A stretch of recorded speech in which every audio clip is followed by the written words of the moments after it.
इसमें हम चलते हैं नैतिक चिंता। आपके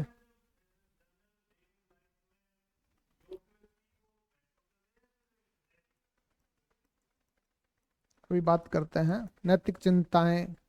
हम देख लेते हैं चिंताएं, एथिकल कंसर्न्स। एथिकल कंसर्न्स पे बात करें, जैसा कि आप बता रहे थे कि हमें योग्य व्यक्ति पर फोकस करना चाहिए या नैतिक व्यक्ति पे। बाकी बात यह है कि नैतिक और योग्य दोनों हो तो चलेगा। योग्य व नैतिक, ऐसे व्यक्ति को हमें फोकस करना चाहिए।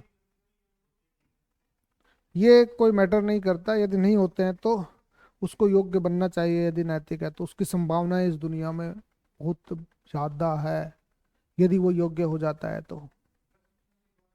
बिल्कुल योग्य किया जा सकता है। नैतिक बनाना बड़ा टफ जॉब होता है। नैतिक एक दिन का खेल नहीं होता कि आपका एथिक्स इन एडमिनिस्ट्रेशन का पेपर लिया और आप एथिकल हो गए। उसको आत्मसात करना पड़ता है। और जो व्यक्ति नैतिक वही हो सकता है जो योग्यता के उच्च स्तर का पैमाना होता है नैतिक होना। तो इसलिए जो नैतिक होता है वो डेफिनेटली योग्य होगा। हो सकता है कि किसी क्षेत्र विशेष में उसका एप्टीट्यूड अच्छा नहीं हो, लेकिन यदि उसमें कुशलता या अभ्यास से उसकी योग्यता को बढ़ाया जा सकता है। और जो हाईली एजुकेटेड होगा, योग्य होगा, आप योग्यता का पैमाना मानते हैं कि जो वो सेवाएं दे रहा है बड़े त्वरित गति से कर देता है, वो आसानी से कर देता है, वो योग्य है। योग्यता का पैमाना ये नहीं होता। योग्यता का पैमाना होता है सभी आयामों से वो काम करे। आप किसी क्षेत्र स्पेसिफिक में उसका एप्टीट्यूड बहुत अच्छा हो सकता है। एप्टीट्यूड बहुत अच्छा हो सकता है और उस एप्टीट्यूड के आधार पर ही आप तय कर रहे हैं कि वो योग्य है। लेकिन योग्यता एप्टीट्यूड से निर्धारित नहीं होती। योग्यता एटीट्यूड से निर्धारित होती है। योग्यता आपके राइट अप्रोच से निर्धारित होती है। योग्यता आपके सत्यनिष्ठा से, समर्पण से, कर्तव्यपरायणता से, निष्पक्षता से, सभी आयामों से तय होती है। इसलिए इस बात को समझिए। बिल्कुल। और नैतिक व्यक्ति जिसमें हाईली अवेयरनेस और नॉलेज होता है, अंडरस्टैंडिंग होती है, वही नैतिक होता है। बाकी नैतिक नहीं हो सकता। नैतिक योग्यता से बहुत ऊंचा पैमाना है। इस बात को समझिए। अब एथिकल कंसर्न्स की बात आती है कि नैतिक चिंताएं क्या क्या होती है। अब ऐसा होता है कोई ऐसा कार्य है जिसमें किसी पक्ष का, किसी नैतिक पक्ष का उल्लंघन हुआ हो या होने की संभावनाएं हो, नैतिक चिंता है। नैतिक चिंता। तो इसमें क्या होता है, किसी नैतिक पक्ष का या तो उल्लंघन हो गया हो, या तो उल्लंघन, उल्लंघन का मतलब क्या होता है, वायोलेशन, वायोलेशन हुआ हो या उल्लंघन होने की संभावना हो।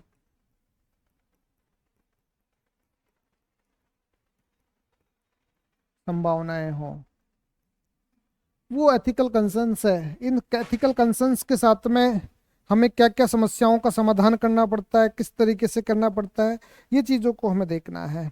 तो बात ये आती है कि शासकीय स्तर पर या प्रशासनिक स्तर पर या निजी स्तर पर कौन कौन से ऐसे चिंताएं हैं जिनका हम परेशान होते हैं। एथिकल कंसर्न्स जैसे हुआ, जैसे हम बात करें, जैसे एक कोई उदाहरण से आप देख लीजिए कि कौन सी चिंता हो सकती है एथिकल।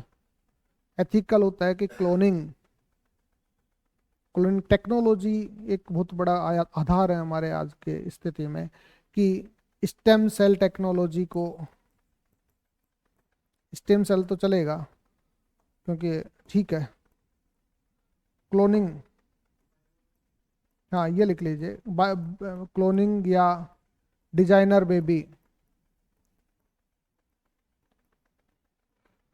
को मान्यता दी जाए या नहीं, दी जाए या नहीं, एक सबसे बड़ा यह है। दूसरी एथिकल कंसर्न है हमारी, इच्छा मृत्यु को, इच्छा मृत्यु को क्या किया जाए,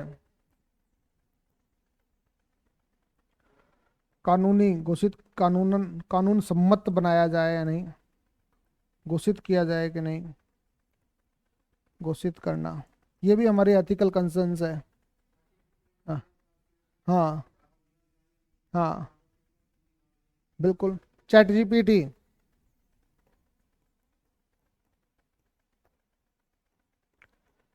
चैट जीपीटी से सृजनात्मक कार्य किया जाए या नहीं।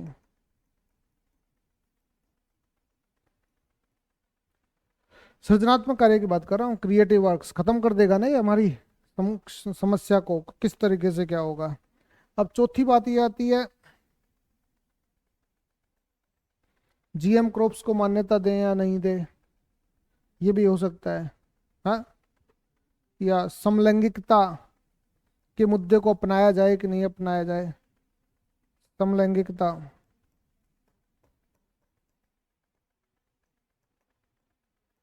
को मान्यता मिले या न मिले, दें या न दें, ये चीजें हैं आपके, ये एथिकल इश्यूज हैं हमारे देश में, एथिकल चिंताएं हैं, एथिकल कंसर्न हैं, जिनका हमें समाधान करना चाहिए। जैसे ये चिंताएं 3 स्तर पे पाई जाती है। शासकीय स्तर पर ये चिंताएं किस प्रकार की है, शासकीय स्तर पर, ये प्रशासकीय स्तर पर किस प्रकार की हो सकती है, और ये निजी स्तर पर किस प्रकार की हो सकती है, स्तर पर किस प्रकार की हो सकती है। 3 स्तरों पर हम बात करेंगे। तो सबसे पहले हम जानेंगे कि इसमें शासकीय स्तर पर कौन कौन सी एथिकल कंसर्न है जिनका हमें समाधान करना चाहिए।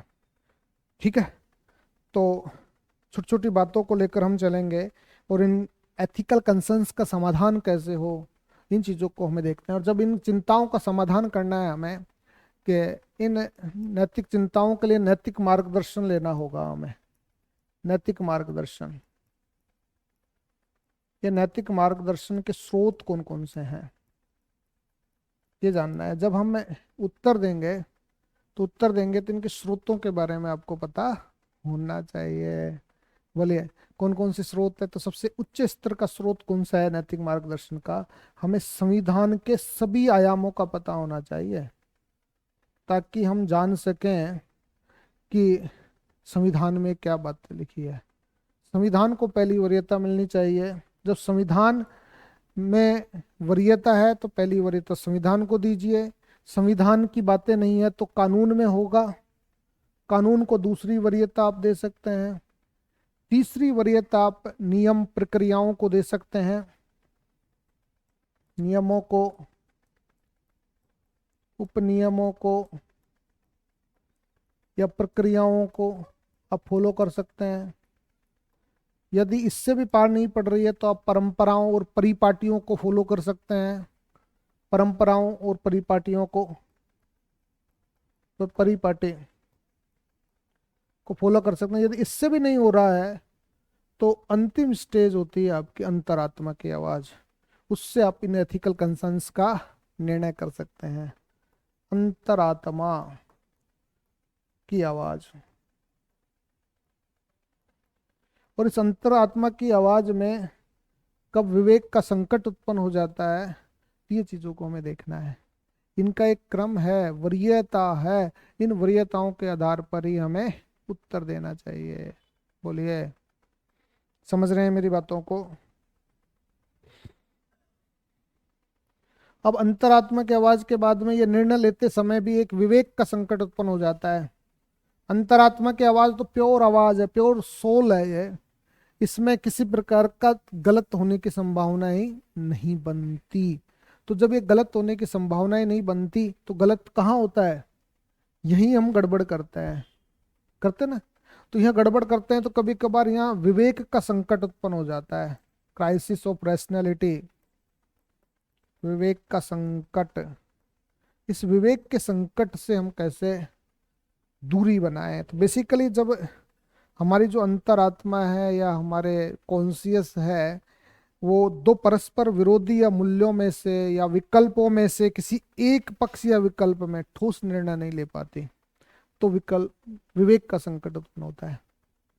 बेसिकली दो नैतिक पक्षों में से या दो ठोस विकल्पों में से यदि एक विकल्प का हम चयन नहीं कर पा रहे हैं तो ये डेफिनेटली विवेक का संकट उत्पन्न करेगी। बोलिए, समझे कि नहीं समझे? बैठ रही है आपके दिमाग में सारी बातें? तो ये बातें आपकी हो गई है। अब हमें ये देखना है कि शासन में, प्रशासन में या निजी स्तर पे हम जब इन नैतिकल कंसर्न्स का समाधान कर रहे हों तो हमें क्या करना है। हमें ये देखना है कि कानून है, नियम है, प्रक्रिया है, विनियम है, या फिर अंतरात्मा का प्रयोग कर रहे हैं। तो इसमें ये देखना है कि व्यक्तिगत हित और लोकहित कितना कितना प्रभावित हो रहा है और किस स्तर पर प्रभावित हो रहा है, और कानून की नैतिकता नैतिकता का भी ध्यान रखना है। जब निर्णय करें हम, निर्णय नैतिक निर्णय ले, मान लो हम नैतिक निर्णय में हमें दो चीज़ों की बात करनी है। नैतिक निर्णय में, ऐसे प्रश्नों में नैतिक निर्णय लेते वक्त पहला तो हमें बात करनी है इससे लोकहित या निजी हित कितना प्रभावित हो रहा है। निजी हित तथा लोकहित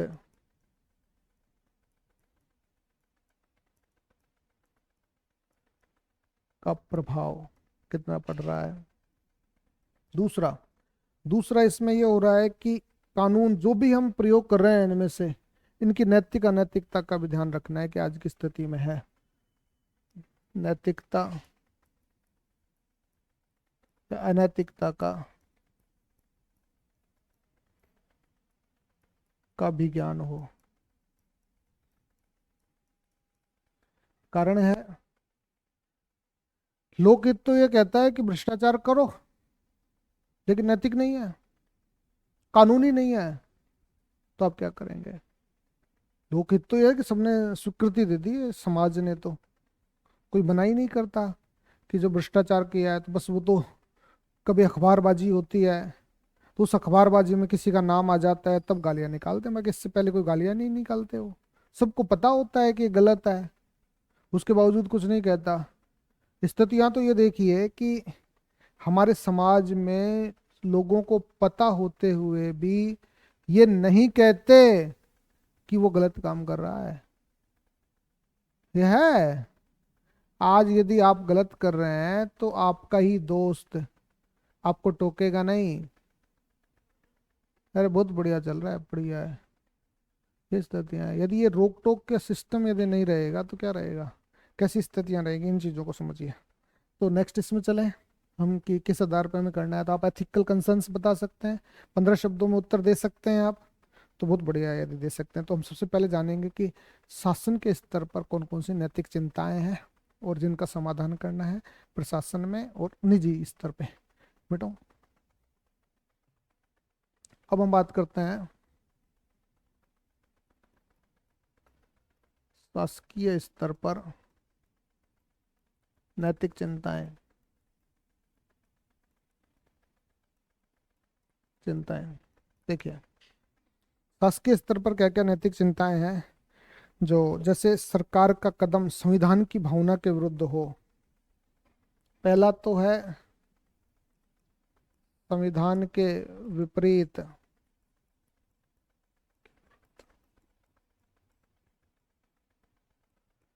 सरकार द्वारा कदम उठाना। एक एथिकल कंसर्न्स ये है सरकार ने कि ऐसा कोई निर्णय ले लिया है जो संविधान के अनुरूप हो। कभी कभार सरकार हमारी धर्मनिरपेक्षता से जुड़े हुए मुद्दों पे, धर्मनिरपेक्षता हमारे संविधान में है लेकिन तुष्टीकरण की नीति अपनाती है, कम्युनल रवैया अपनाती है। बोलो, जैसे सरकार द्वारा क्या करना, जैसे तो नहीं लिखेंगे, जैसे जैसे दो बार आ गया तो मसलन कर देते हैं। मसलन सरकार द्वारा क्या करना है, सांप्रदायिकता या तुष्टीकरण की नीति अपनाना। तुष्टीकरण की नीति अपनाना। ऐसे होता है कि नहीं होता? किसी एक विशेष धर्म का पोषण करती है सरकार, किसी एक विशेष धर्म का संरक्षण करती है ताकि उनका वोट बैंक बढ़ सके। तो ये हमारे संविधान का उल्लंघन है कि नहीं है? मूल अधिकारों का उल्लंघन तथा मूल अधिकारों का उल्लंघन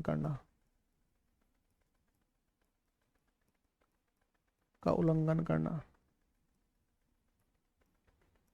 जैसे आपने देखा होगा कि सरकार स्वतंत्रता बाधित कर देती है, नागरिकों की स्वतंत्रता बाधित करना। बोलो, करती है कि नहीं करती सरकार? नागरिकों की स्वतंत्रता बाधित करना।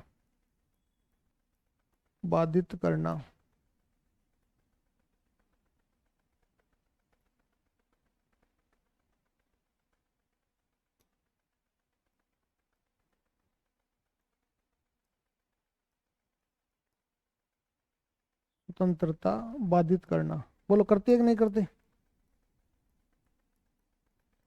धर्म की स्वतंत्रता के विरुद्ध कामकाज करती रहती है, कभी अल्पसंख्यकों का संरक्षण नहीं कर पाती, अल्पसंख्यकों के हितों का ध्यान न रख पाना। यस, हाँ, तो स्टेम बड़ा टे आएगा। बिल्कुल, ये चीजें हो गई आपके। एक तो बात ये हो गई। दूसरी बात ये हो कि सरकार कोई नीति या कार्रवाई जो वितरण मूलक न्याय की प्रक्रिया में बाधा उत्पन्न करती हो, कि सरकार ऐसा प्रक्रिया अपना लेती है,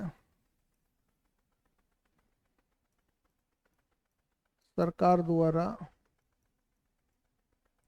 वितरण मूलक न्याय का उल्लंघन करना। क्या होता है वितरण मूलक न्याय?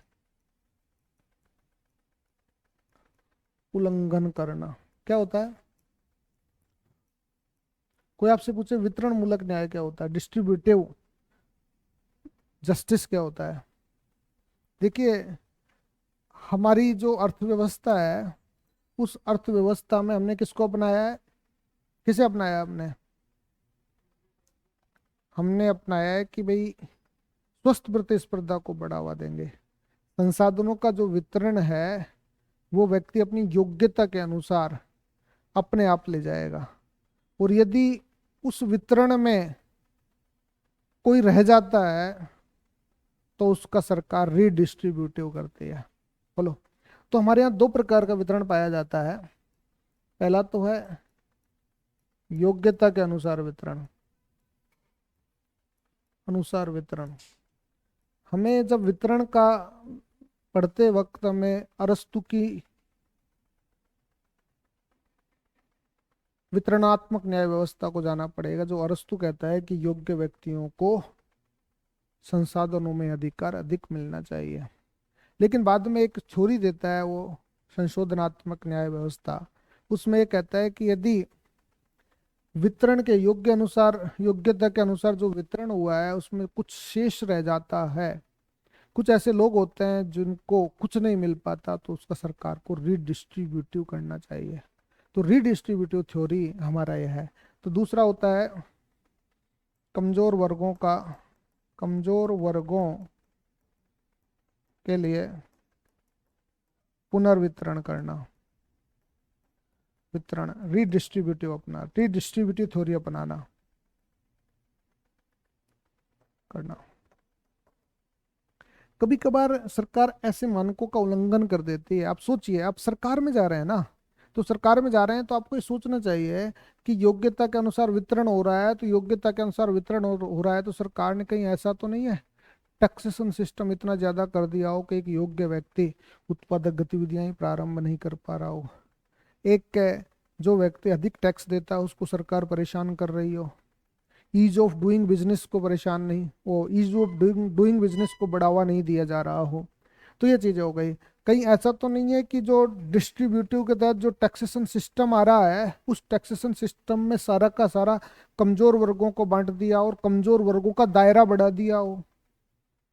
पहले कमजोर वर्गों में बेसिकली दलित और आदिवासियों को लिया गया था, आज दलित हो गए, आदिवासी हो गए, पिछड़े वर्ग हो गए, आर्थिक पिछड़ा हो गया, और भी कई प्रकार के आयाम उन्होंने बना दिए हैं। तो उनका जो दायरा बढ़ रहा है, तो उसका मतलब ये होगा उनकी नज़र में 80% कमजोर वर्ग हो गए। 20% ही योग्य है, तो 20% योग्य जब 80% का खर्च वहन करने लगेंगे तो क्या होगा। हम नकारा करने की प्रवृत्ति को तो नहीं अपना रहे, ये हमारे लिए एथिकल कंसर्न्स है। यदि हम इस तरीके से नहीं करेंगे तो फिर क्या हो जाएगा। अब कभी कभार क्या होता है कि कॉरपोरेट सेक्टर द्वारा क्या करना, अपने प्रभाव से, कॉरपोरेट सेक्टर द्वारा अपने प्रभाव से सरकार की नीतियों को प्रभावित कर देना, ये भी तो एथिकल कंसर्न्स है।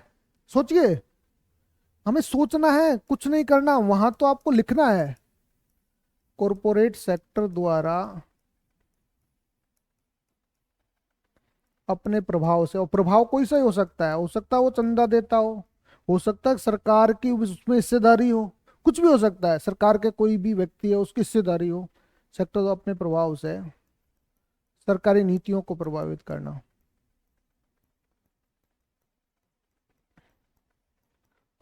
करना, जैसे हम बात तो नहीं करूंगा मैं, अ, एक कंपनी है टेलीकॉम सेक्टर की, वो कंपनी ने पहले मुफ्त सब्सक्राइबर के नाम से सेवाएं दी, और सेवाएं देते देते देते टेलीकॉम पॉलिसी में सरकार से बदलाव करा लिया, और बदलाव के बाद आज एकाधिकार हो गया उस कंपनी का, जिससे क्या स्थितियां पनपी आप सब लोग भली भांति परिचित है।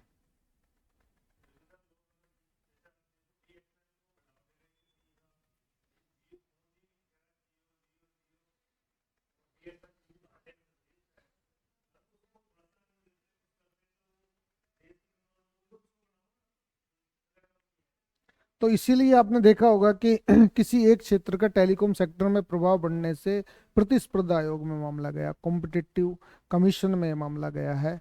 तो कहीं ऐसा नहीं हो कि ये चीजें हो गई हो, किसी क्षेत्र विशेष की है। हम बात करें कि सरकार कहीं जनता पर आवश्यकता से अधिक नियंत्रण तो स्थापित नहीं कर रही। एक एक इश्यू ये भी है, एक इश्यू सरकार के ओर से है कि जनता पर सरकार का अत्यधिक नियंत्रण होना, अत्यधिक नियंत्रण होना। ठीक है, आवश्यकता से ज्यादा न हो, आवश्यकता हो जितनी हो। जैसे मान लो क्या कर रही है सरकार, आपने देखा होगा एनआरसी के मामले में, national register for censorship, census, है ना, ये चीजें बनवा रही है। दूसरा हमारा सीए, सिटीजन अमेंडमेंट एक्ट के माध्यम से कुछ एक लोगों को उन्होंने क्या किया है, नागरिकता दे दी है, कुछ एक लोगों को छोड़ दिया है। और हमारे देश में हो सकता है आवर्जन प्रक्रिया इतनी ज्यादा बढ़ जाए जो नुकसान हो सकती है भविष्य में किसी को, या कोई ऐसी हित तो नहीं है सरकार का जो समाज के एक विशेष समूह को प्रभावित करता हो, किसी विशेष स्थितियों को प्रभावित करता हो। सरकार कभी कभार किसी किसी विशेष समूह को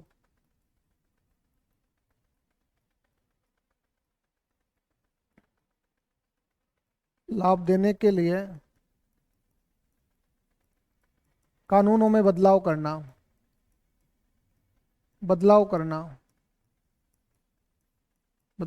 देखिए, ये कानूनों में बदलाव किस तरीके से कर रही है, जैसे आपराधिक प्रवृत्तियों से जुड़े हुए जो लोग हैं, उनको राजनीति में लाने के लिए कानून में संशोधन कर देना है कि नहीं जी, 7 साल से अधिक के जो उनके मामले होंगे वही आपराधिक प्रवृत्तियों में माने जाएंगे, 7 साल से कम वाले तो चुनाव लड़ सकते हैं। ऐसा कोई कानून बना दे सरकार तो ये एथिकल कंसर्न्स हो सकता है, क्योंकि आज 7 साल है तो कल 10 साल भी हो सकता है। तो ये सारे के सारे आयाम हमारे शासन के स्तर पर बताते हैं। और शासन के स्तर पर तो हमने ये जाना कि यहाँ जो शासकीय स्तर पर एथिकल कंसर्न्स है वो कानून निर्माण से जुड़ा हुआ है। कानून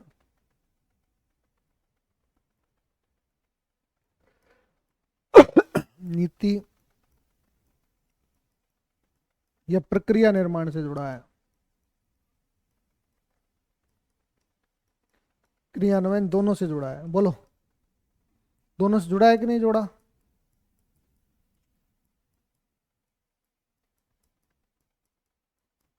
बोलो उत्तर दे देंगे कि नहीं दे देंगे आप इस आधार पे?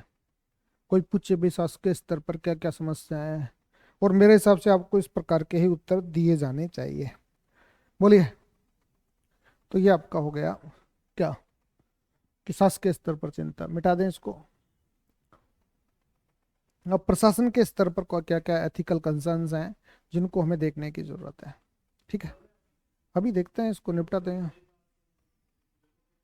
ये कंप्लीट कर देते हैं ना इसको, इसको कंप्लीट कर दें, क्या बुराई है? हाँ। हम्म।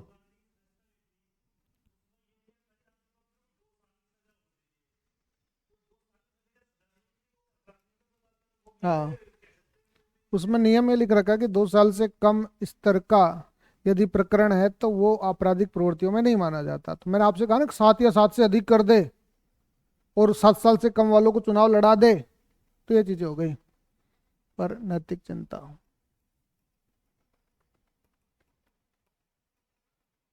देखिए क्या क्या एथिकल कंसर्न्स हैं इसमें जिनको हमें जानने की जरूरत है। कि मतलब स्थिति ये होती है कि हम क्या करते हैं प्रशासन के स्तर पर, कोड ऑफ कंडक्ट का उल्लंघन होता है, कोड ऑफ एथिक्स का उल्लंघन होता है, वित्तीय अनियमितताओं के आती है, किसी वर्ग विशेष को लाभ देने की बात आती है, राजनीतिक हित का पोषण करने की बात आती है। तो यहाँ पर चिंताएं बेसिकली किसकी होती है? प्रशासन के स्तर पर कोड ऑफ कंडक्ट की, कोड ऑफ कंडक्ट के मैटर है, कोड ऑफ एथिक्स का मैटर है, फाइनेंशियल इरेगुलरिटीज का मैटर है, इरेगुलरिटीज का मैटर है आपका, किसका मैटर है? किसी वर्ग विशेष, स्पेशल ग्रुप को special benefit, special benefit for special group, for special group, ये चौथा हो गया।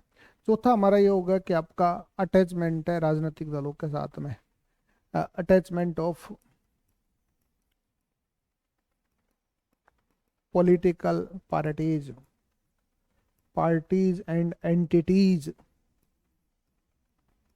एंटिटीज, ये इसके साथ में आपका जुड़ाव है कि किस तरीके से ये चीजें होती हैं।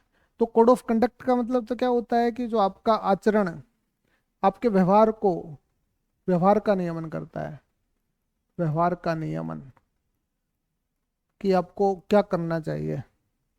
कोड ऑफ एथिक्स क्या करती है? आपको क्या करना चाहिए या क्या न करना चाहिए, क्या न करना चाहिए, ये हो गया आपका।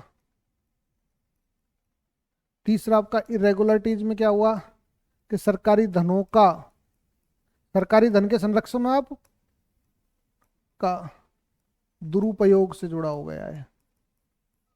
तीसरा, स्पेशल ग्रुप्स को आपने लाभ दे दिया, तो ये आपकी निष्पक्षता पर प्रश्न चिन्ह लग गया, आपके प्रश्न चिन्ह लग गया। इससे आपने पॉलिटिकल पार्टी से हो गया, तो ये आपकी तरफदारी हो गई, पार्टीशनशिप हो गई, को बढ़ावा मिल गया, बढ़ावा देना। ये सारी स्थितियां आपकी बनती है, ध्यान रखिएगा कि ये स्थितियों से हमें पाला पड़ता है। अब हम क्या क्या करते हैं ऐसी स्थितियों में, देखिएगा।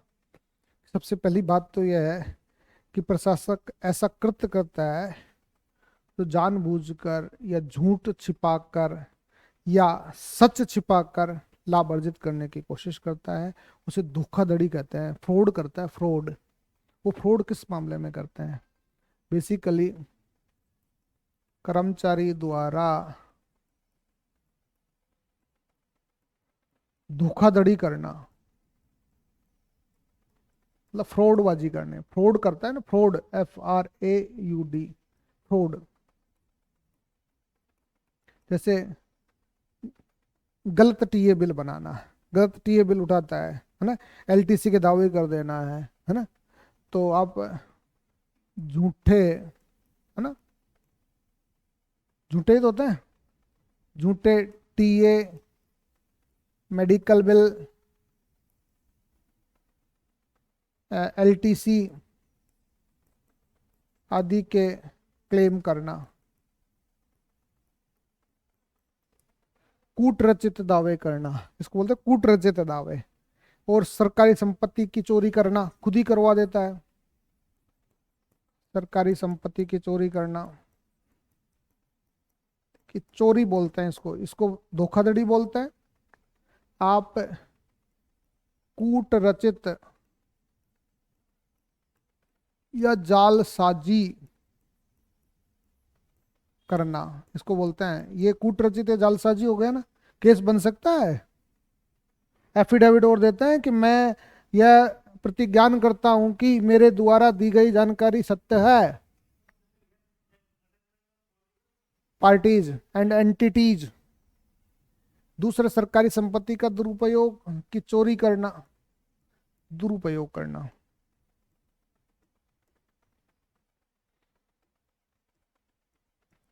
दुरुपयोग करना, ये दुरुपयोग मिसयूज क्या है, ये चोरी है आपकी, ये थेफ्ट है।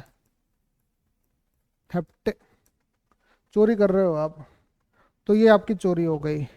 जैसे मान लीजिए व्यक्ति के हित में उपयोग ले रहे हो या गोपनीय जानकारियों को लीक कर रहे हो, ये सारा का सारा ये चीजें हुई है।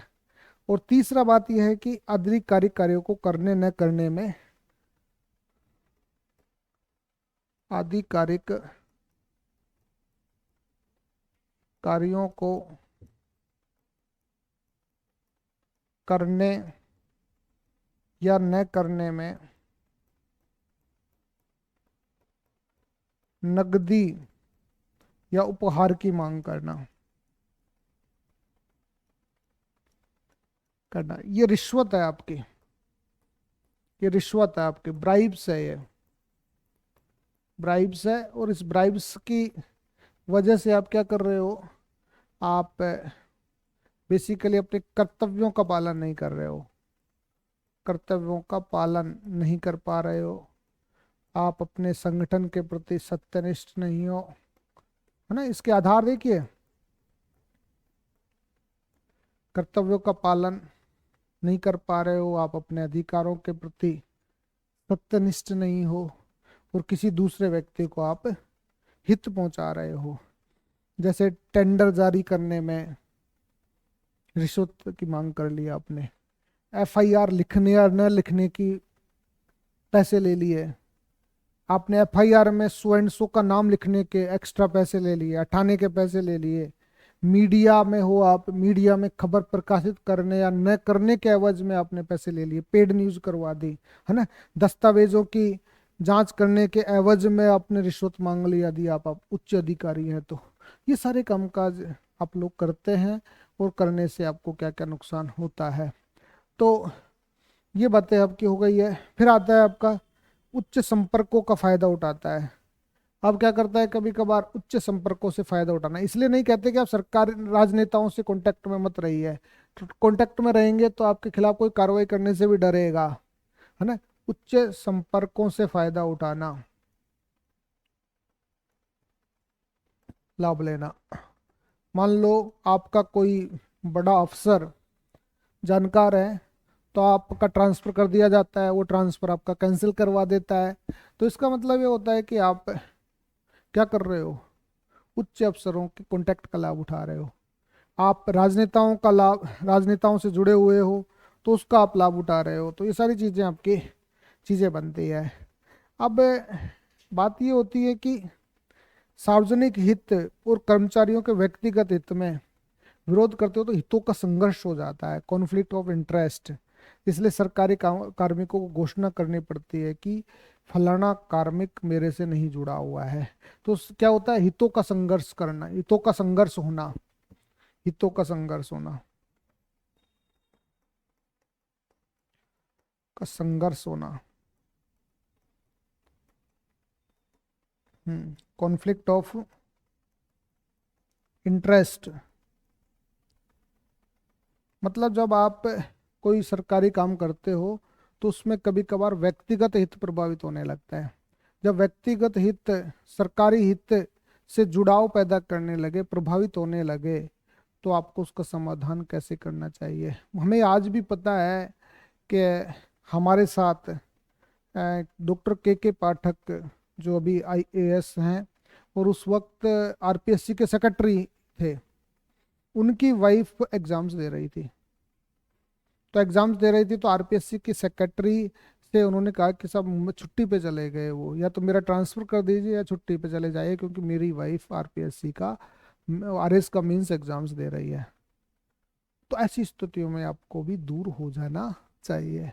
यदि आपका, जैसे मान लीजिए जिस सेंटर में आप ऑब्जर्वर लगे हैं, एग्जामिनर हैं, सेंट्रल सुपरिटेंडेंट है, और आपका कोई निकटतम रिश्तेदार उस परीक्षा में उस सेंटर से जुड़ा हुआ है और आप उस परीक्षा का संचालन कर रहे हैं, तो आपको कह देना चाहिए कि इस परीक्षा में मेरा निकटतम रिश्तेदार शामिल हो रहा है, इसलिए हितों का संघर्ष होने की संभावनाएं बनती है, इसलिए आप हमें छुट्टी पर दे दीजिए, काम मुझे आवंटित मत कीजिए। ध्यान रखिएगा इन चीजों को। तो ऐसी चीजों को भी हम बात करना है। तो हितों का संघर्ष क्या होता है? जब सार्वजनिक हितों को व्यक्तिगत हित प्रभावित करने लगे, व्यक्तिगत हित प्रभावित करने लगे तो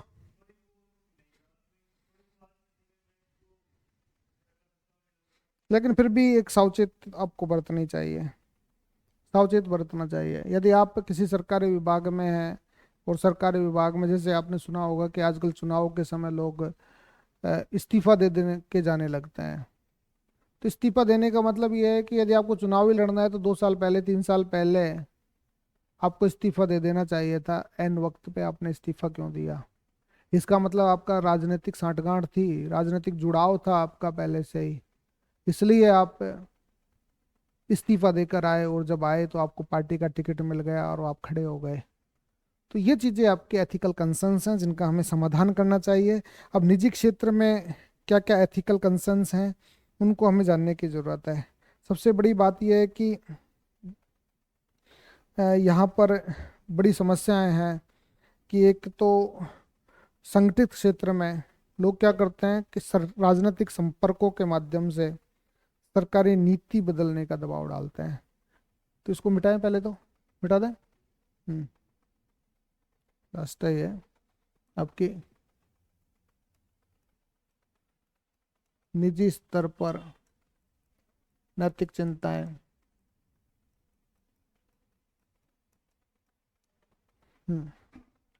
अब निजी स्तर पर जब नैतिक चिंताएं होती है तो क्या होता है कि पहली तो बात ये होती है कि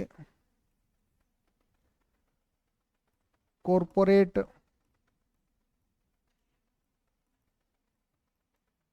क्षेत्र द्वारा सरकार पर दबाव डालने का प्रयास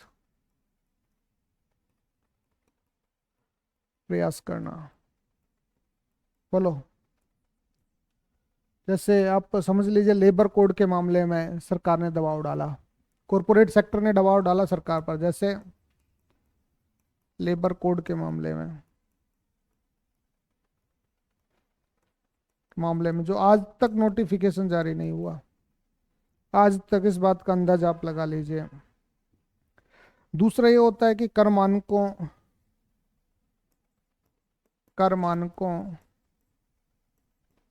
निजी स्तर या निजी क्षेत्र का, दोनों लिख लीजिए।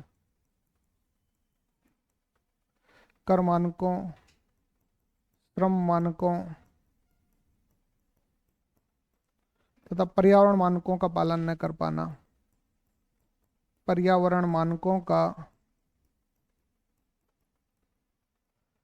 पालन न कर पाना। ये आपका तीसरी बात हो गई कि आप टैक्सेशंस रूल्स का, आप स्टैंडर्ड्स का पालन नहीं कर पा रहे हैं। और दूसरा एथिकल चिंता है कि ये उनका है निजी क्षेत्र का, कि यदि टैक्सेशन स्टैंडर्ड्स का फॉलो नहीं करता तो चोरी करता है तो सरकार को रेवेन्यू का घाटा हो सकता है। श्रम मानकों का उल्लंघन करता है तो जो श्रमिकों का हित प्रभावित हो सकता है।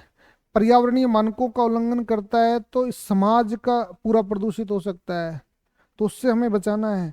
दूसरा, असंगठित क्षेत्र के लिए उपयुक्त वातावरण नहीं होना। आपने देखा होगा कि श्रम विभाग इनके लिए काम करता है, लेकिन यदि वो भी इन इनसे जुड़ाव हो जाए तो क्या स्थिति बनेगी आपकी। इस क्षेत्र के कार्मिकों के हित में काम न करना। अब स्थितियां बन रही है, जैसे मान लीजिए हम बात करें कि लेबर डिपार्टमेंट्स है, वो लेबर डिपार्टमेंट्स का कोई व्यक्ति क्या कर रहा है, या कार्मिक किसी असंगठित कार्मिकों के शोषण के विरुद्ध शिकायतों का समाधान पैसा लेकर कर देता है, तो उसको न्याय नहीं मिलता और सही मायने में उसके हितों को नुकसान पहुंचता है। तो ये सारी चीजें हैं, तो इनका समाधान हमें क्या करना चाहिए। इन नैतिक चिंताओं का समाधान हमने बताया, ये सारी बातें हैं। और निजी स्तर पर क्या हुआ आपका, व्यक्तिगत स्तर पर कौन सी समस्याएं होती है हमारी, व्यक्तिगत या पारिवारिक स्तर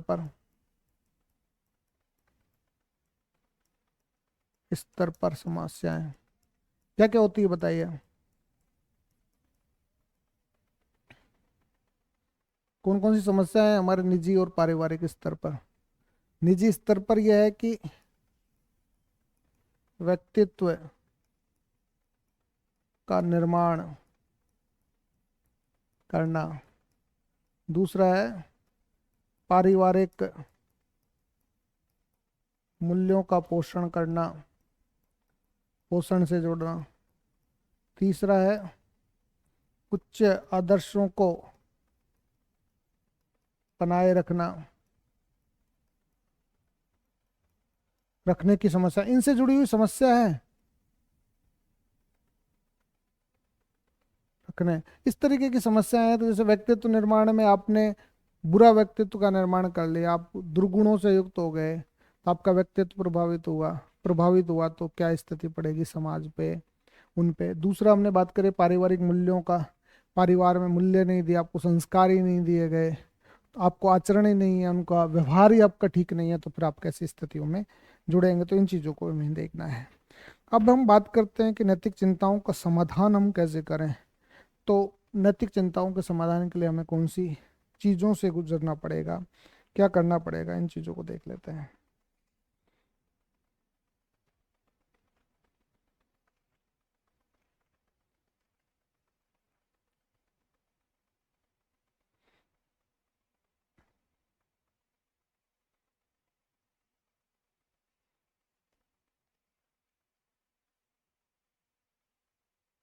ये जो आपका सामाजिक न्याय, मानवीय चिंता, शासन में जवाबदेही, नैतिक आचार संहिता, ये आपके पब्लिक एडमिनिस्ट्रेशन के मुद्दे हैं।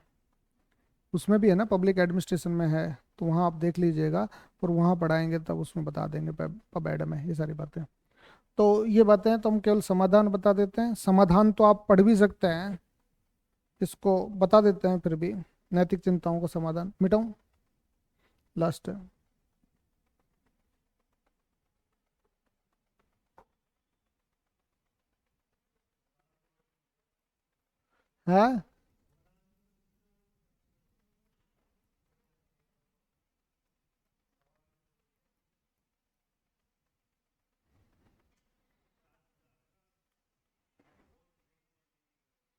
देखना है,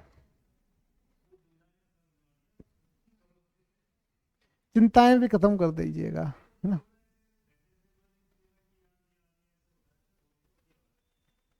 देखिए, एथिकल मैं कई डायलमाओं में था। जब मैंने ये सेटअप किया तो मुझे सारी डायलमाओं का पता लग गया। हमने दो तीन चीज़ें हमने इसमें देखी कि मेरी डायलमा आज से 3 दिन पहले की क्या थी। 3 दिन पहले की डायलमा मैंने किसी व्यक्ति विशेष के प्रति क्या बना लिया था, पूर्वाग्रह स्थापित कर लिया था।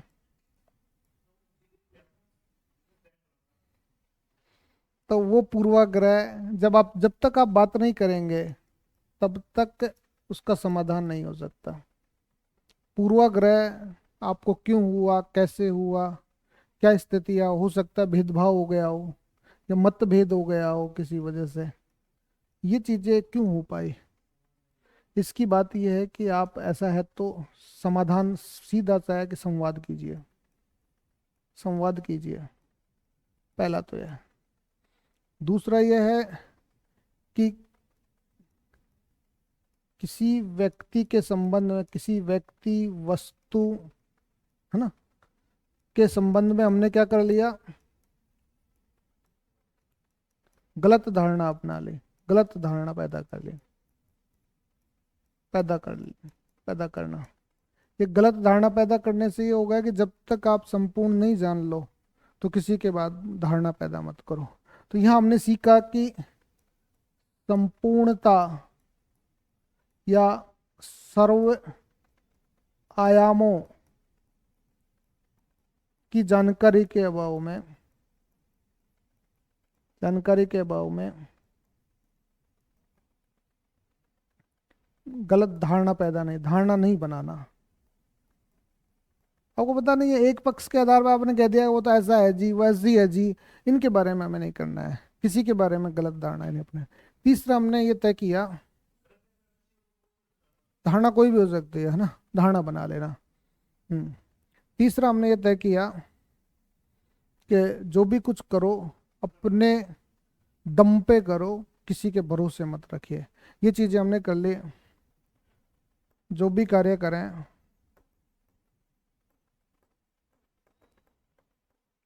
स्वयं की क्षमता के अनुसार करें, से करें, दूसरों के भरोसे न रहे, भरोसे न रहे। ये चीजें हमने बनाई। अब दूसरों के भरोसे रहे तो इसमें मेरा तो ये तो गलत हो गया था, ये गलत हो गया, परसेप्शंस जो भी था ये मेरा ठीक रहा। ये मैंने बिल्कुल फाइनली इस डिसीजन पे जा सकता हूँ कि आप जो भी कुछ करने जा रहे हो इस जगत में अपने दम पे कीजिए। यदि आप अपने दम पर नहीं करते हैं तो आपको कोई भी धाराशायी कर जाएगा, कोई भी आपको निपटा के चला जाएगा। इस बात को धारण कर लीजिए। तो इसलिए ये काम करना है। बाकी इन चीज़ों में तो जब तक आपको सारी चीज़ें पता नहीं हो तब तक आपको धारणा नहीं बनानी चाहिए, पूर्वाग्रह डेवलप करने नहीं करने चाहिए। ये सारी बातें आपको पता होनी चाहिए। तो समझे आप, मेरी बातों को आप अच्छी तरीके से समझ गए होंगे। अब हम बात करते हैं कि इन नैतिक चिंताओं का समाधान हम कैसे करें। सबसे पहली बात तो यह है कि ये नैतिक चिंताएं शासन, प्रशासन, निजी सभी क्षेत्रों में व्याप्त है। और इन व्याप्त है तो हमें इनका समाधान कई प्रक्रियाओं से गुजरना पड़ता है। तो सबसे पहली बात तो यह है कि हमें जब नियुक्ति करें, यदि हमें शासन में नियुक्ति करनी है या प्रशासन में नियुक्ति करनी है या निजी क्षेत्र में कहीं नियुक्ति करनी है, तो नियुक्ति के समय क्या करना चाहिए, के समय एप्टीट्यूड का टेस्ट तो लेते ही आप, एप्टीट्यूड का टेस्ट तो लेते ही है ना। एप्टीट्यूड टेस्ट के साथ क्या करना चाहिए, एथिकल भी टेस्ट लिया जाए। एथी का क्या ले, एथिकल टेस्ट ले, है ना।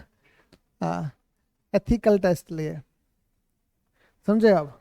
एथिकल टेस्ट क्या हो, उसमें आपका एटीट्यूड का पता लग सके, आपका आपका अप्रोच का पता लग सके कि आप किस अप्रोच से कामकाज करते हो, टेस्ट भी हो।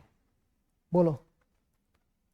तो जिस संगठन में भी आप जा रहे हो उस संगठन के क्या मानक है उनके आधार पे आप एथिकल टेस्ट ले लीजिए, क्योंकि एथिक्स तो सार्वभौमिक है। कोई कहता है कि एथिक्स मनुष्य खुद निर्भर करता है, खुद तय करता है कि उसे क्या करना है, ये नहीं है। पूरी दुनिया तय करेगी कि आपको क्या करना है, आपके लिए क्या उचित है, क्या बेहतर कर सकते हैं, ये आपका पता होना चाहिए। दूसरा ये है कि जो कोड ऑफ कंडक्ट है या प्रशिक्षण के दौरान हमें जिस सेक्टर में जा रहे हैं उनके बुनियादी मूल्यों का ज्ञान होना चाहिए, है ना। संगठन के आधारभूत मूल्यों का प्रशिक्षण दिया जाए, प्रशिक्षण दिया जाए।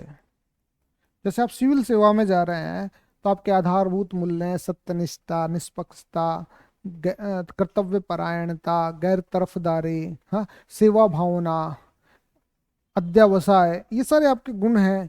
तो ये चीजें होना चाहिए। जैसे मान लो हम बात करें कि बुनियादी मूल्यों पे फोकस करें, आधारभूत मूल्यों पे फोकस करें। आधारभूत मूल्य ये है कि हमारा देश आज भी गांवों में बसता है, और गांव में बसता है तो यदि हम सिविल सेवक में एलिट क्लास के बच्चों को लेना शुरू कर दिया, अर्बन वाले लोग इसमें ज़्यादा आने लग गए, तो आपको क्या करना है, उनको गांव से जोड़िए, गांव से संपर्क कराइए, उनके गांव में पोस्टिंग दीजिए, और वंचित वर्गों से जुड़ाव वो रख सके ऐसा कामकाज कीजिए, और एक बेहतर कार्य संस्कृति का विकास कर सके, ऐसे कामकाज आप में होने चाहिए। तीसरी बात, नैतिक संहिता, जो आचरण संहिता है वो क्लियर कट होनी चाहिए आपकी। ऐसा नहीं है कथनी और करनी में अंतर हो। आचरण संहिता तथा नीति संहिता स्पष्ट हो, स्पष्ट हो,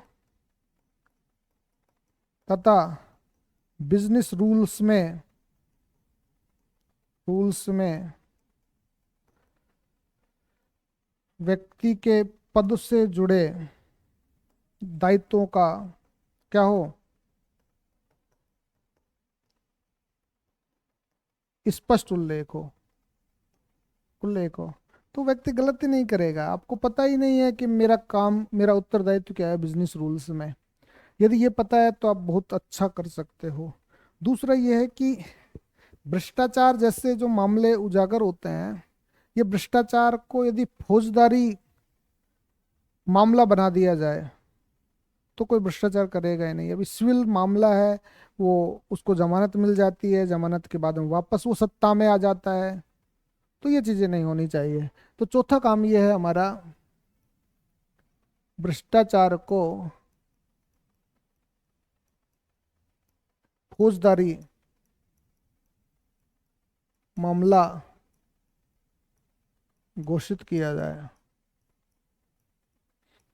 क्रिमिनल केस माना जाए इसको कि भाई क्रिमिनल केस है ये, और उसे आर्थिक नुकसान की क्षतिपूर्ति के रूप में वसूल करके, पहले तो उससे आर्थिक क्षतिपूर्ति वसूली जाए 4 गुना, 5 गुना, 6 गुना, और फिर उसे जेल भेजा जाए। और फिर वो जेल गया एक बार तो उसकी नौकरी के आने के चांसेस ही न रहे। ये चीजें होनी चाहिए। पहली बात तो फौज आपने क्रिमिनल केस घोषित कर दिया। दूसरा क्या किया इसमें, आर्थिक क्षतिपूर्ति, जो भी उसने नुकसान पहुंचाया है अभी तक सारा सर्च करके पेनल्टी सहित वसूली जाए, पेनल्टी सहित, पेनल्टी सहित वसूली की जाए। तीसरा क्या हो इसमें, तीसरा तत्पश्चात जेल भेजा जाए।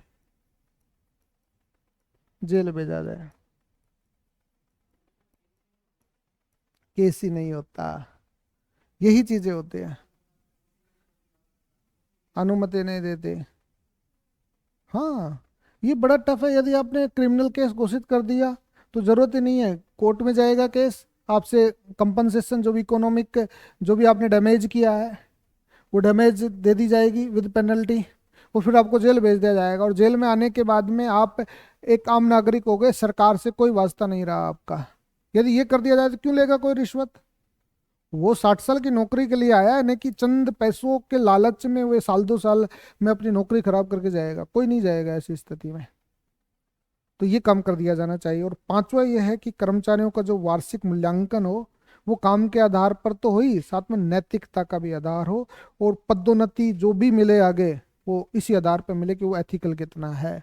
तो पांचवा जो चीजें है कि जो वार्षिक कार्य मूल्यांकन होता है, वार्षिक कार्य मूल्यांकन प्रतिवेदन जो दिया जाता है, जिसको हम APAR बोलते हैं, बोलो, एनुअल परफॉर्मेंस अप्रेजल रिपोर्ट।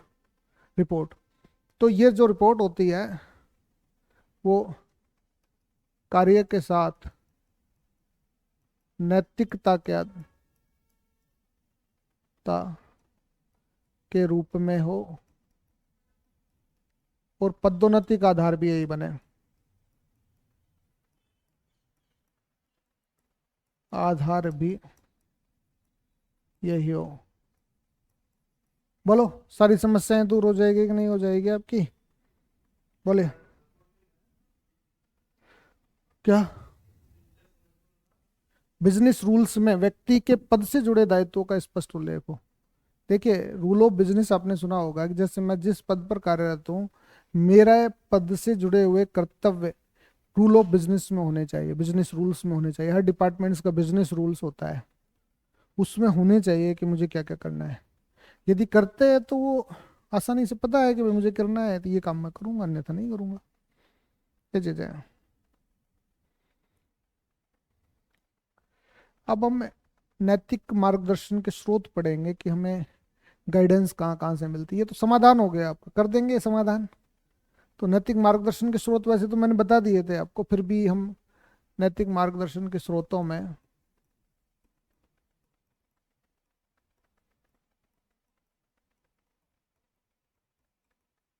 दो प्रकार के स्रोत हैं। एक तो बाह्य स्रोत है और एक आंतरिक स्रोत है। आंतरिक स्रोत, बाह्य स्रोतों में तो हम पढ़ते हैं संविधान, कानून, नियम, परंपराएं, ये चीजें हम बाह्य स्रोतों के रूप में पढ़ते हैं। अब उसमें हम पढ़ेंगे अ, आंतरिक, उसमें पढ़ते हैं हम आंतरिक स्रोत में अंतरात्मा की आवाज, अंतरात्मा पढ़ते हैं, इंट्यूशंस पढ़ते हैं। ये आंतरिक स्रोत है, हमें मार्गदर्शन जो देता है। तो सबसे पहले हम बात करें कि संविधान में कौन सी चीजें हैं जो आपको पालन करना चाहिए, उनको आत्मसात करना चाहिए। देखिए, संविधान से जुड़े हुए मैटर्स को हमें देखना है कि जब कोई ऐसा एथिकल इश्यू आता है आपका, उस एथिकल इश्यू में आपको देखना है कि संविधान में सबसे पहले प्रस्तावना, प्रस्तावना में जो लक्ष्य दिए गए हैं, जो आदर्श दिए गए हैं, जो मूल्य दिए गए हैं, वो कौन कौन से हैं। कहीं उनका तो ये नियम हमारा वो तो नहीं कर रहा, नुकसान तो नहीं पहुंचा रहा। दूसरा हमें ये देखना है मूल अधिकारों में क्या लिखा हुआ है। तीसरा हमें देखना है नीति निर्देशक तत्वों में क्या लिखा हुआ है। और चौथा हमें क्या देखना है, आ, मूल कर्तव्यों में क्या बात कही गई है। मतलब चार चीजें आपके कंठस्थ होनी चाहिए, संविधान हम पढ़ रहे हैं तो आपका काम हो जाएगा, क्योंकि इसी में एथिकल इश्यूज आते हैं। बाकी के वो तो शासन के कामकाज करने के तरीके हैं, कैसे शासन काम करता है। दूसरा, हम कानून की बात करते हैं तो कानून की बात ये देखिए कि जो भी कानून बना है, क्या वो संविधान के अनुरूप बना है कि नहीं बना, ये काम देखना है। यदि आप कहते हैं कि कानून ही गलत हो तो उसका पालन क्यों करें हम, कभी कभार ऐसा इश्यू भी आता है। कानून गलत है तो आप प्रशासक होने के नाते आप तय नहीं कर सकते कि कानून गलत है।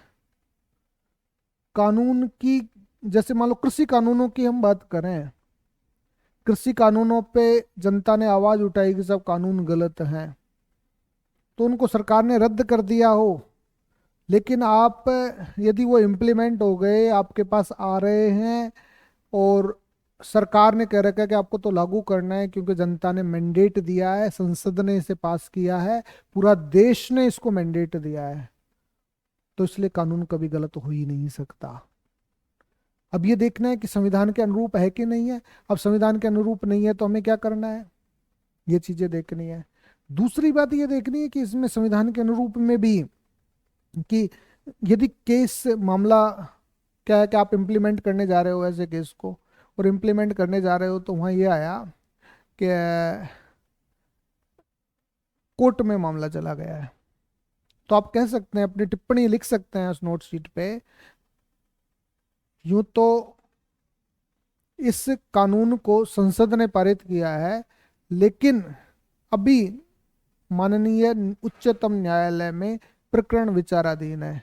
जब तक न्यायालय का निर्णय नहीं आ जाता तब तक यह स्थगित किया जाता है, ये मामले को, इस पर निर्णय नहीं लिया जा सकता, ऐसा आप कह सकते हैं। और जब कोर्ट ने उसको असंवैधानिक दे दिया है तो असंवैधानिक दे दिया, तो आप क्लियर लिख सकते हैं कि न्यायपालिका द्वारा इससे असंवैधानिक दे दिया गया है, गैर कानूनी दे दिया गया है, इसलिए इसको इम्प्लीमेंटेशन नहीं किया जा सकता। ऐसी चीजों पे हमें ध्यान देना है। बताओ ऐसे ही तो निर्णय करोगे, आपको ये लिखनी है वहां कोर्ट, यदि ऐसे सवाल आते हैं तो। फिर तीसरी बात आती है कि नियम और विनियम प्रक्रियाओं की। नियम विनियम प्रक्रियाओं को देखना है कि हमें कार्यपालिका बनाती है। इस पे कार्यपालिका ने जो कानून बनाया है, वो नियम बनाया है, वो क्या कानून के अनुरूप है कि नहीं है, संविधान के अनुरूप है कि नहीं, ये काम देखने तो हमारे उच्च अधिकारियों का काम है। लेकिन जो नियम और प्रोसेस है उसके अनुरूप आपको कामकाज करना है। फिर इससे भी पार नहीं पड़े तो आपकी जो परंपराएं हैं, जो परिपाटियां हैं सरकारी विभाग की, किस प्रकार से कामकाज करते हैं, आप पुरानी फाइल को देखिए, पहले कैसे निर्णय लिया गया था, उस निर्णय में यदि किसी प्रकार का कोई ऑब्जेक्शंस नहीं आया है तो आप उसको फॉलो कर सकते हैं। और फिर जब इनसे भी पार नहीं पड़े तो आपको अंतरात्मा की आवाज से जानना पड़ेगा, और उस अंतरात्मा की आवाज से आपको देखना पड़ेगा कि ये किस प्रकार से कामकाज करती है। जैसे हम यूं कहें कि अंतरात्मा क्या हो जाता है कि आंतरिक प्रेरणा से जुड़ी हुई है। ये अंतरात्मा क्या आंतरिक प्रेरणा है जो हमारे व्यवहार में नैतिक अनैतिकता का निर्धारण करती है। ये कभी गलत हो ही नहीं सकती। ये बेसिकली विवेक का उच्च स्तर कही जाती है। जब व्यक्ति विवेक का उच्च स्तर पर पहुंच जाता है तो ये आवाज एक पवित्र आवाज होती है जो अंदर से निकल के आती है। इसमें कोई प्रकार का बाहरी दबाव नहीं होता, किसी प्रकार से हम किसी बहस से, लोभ से, लालच से हम ग्रसित नहीं होते। तो ये कामकाज हम करते हैं। तो ये सारी चीज़ों को बताया। इन्होंने कहा है कि जो सुपर ईगो है ना, फ्राइड का सुपर ईगो को ही अंतरात्मा कहा जाता है। जब आप देखिएगा हम ईगो लेवल पे ही नहीं आ पाए, हम बेसिकली फ्राइड ने व्यक्तित्व की 3 अवधारणाएं दी है। पहली अवधारणा तो है इड की, दूसरी है ईगो की, और तीसरी है सुपर ईगो की। इड एक तरीके से वासनाओं से युक्त जीवन है, इच्छाओं से युक्त जीवन है। तो मुझे लगता है कि हम सभी लोग वासनाओं से या इच्छाओं से युक्त जीवन जी रहे हैं। जब हम चेतना के स्तर पर आ जाते हैं तो ईगो की प्रवृत्ति अब में चले जाते हैं। तो वहाँ सोचते हैं कि कुछ है जो चल रहा है, जो वर्तमान जीवन में जो भी अच्छा चल रहा है, जैसे मान लो भ्रष्टाचार एक सार्वभौमिकता हो गई तो उसको मान लेते हैं हम, वो ईगो है आपका। और यदि आप खुद तय करते हैं कि नैतिकता के स्तर पर कि सही क्या है गलत क्या है, और एक विवेक से निर्णय लेते हैं, तो वो सुपर ईगो, और सुपर ईगो ही अंतरात्मा होती है। तो इसलिए वो अंतरात्मा कभी गलत हो ही नहीं सकते। तो ये बातें कांट ने भी यही बात कही थी कि हमें वासना का सहारा नहीं लेना, कर्तव्य का पालन करना है, और कर्तव्य का पालन करते वक्त बुद्धि से सोचना है। ये बातें कांट ने कही थी। और अंतःकरण की आवाज हुई थी। कभी कभार क्या होता है कि हम विवेक के संकट से गुजर जाते हैं। विवेक का संकट, जब हम विवेक का संकट यहाँ आता है, यहाँ तो आएगा ही नहीं, यहाँ आएगा विवेक का संकट। और विवेक का संकट जब आता है तो क्या स्थितियां बनती है कि स्थितियां ये बनती है कि जब दो सर्वश्रेष्ठ विकल्पों में से एक विकल्प हम नहीं चूज कर पाते कि हमें किस प्रकार से फॉलो करना है, तो विवेक का संकट उत्पन्न हो जाता है। तो ये सारी बातें आपकी उसमें थी। तो इन चीज़ों को आप जान सकते हैं, कर सकते हैं, और नैतिक चिंताओं का समाधान आप कर सकते हैं। तो ये आपका सिलेबस था। हाँ बताइए।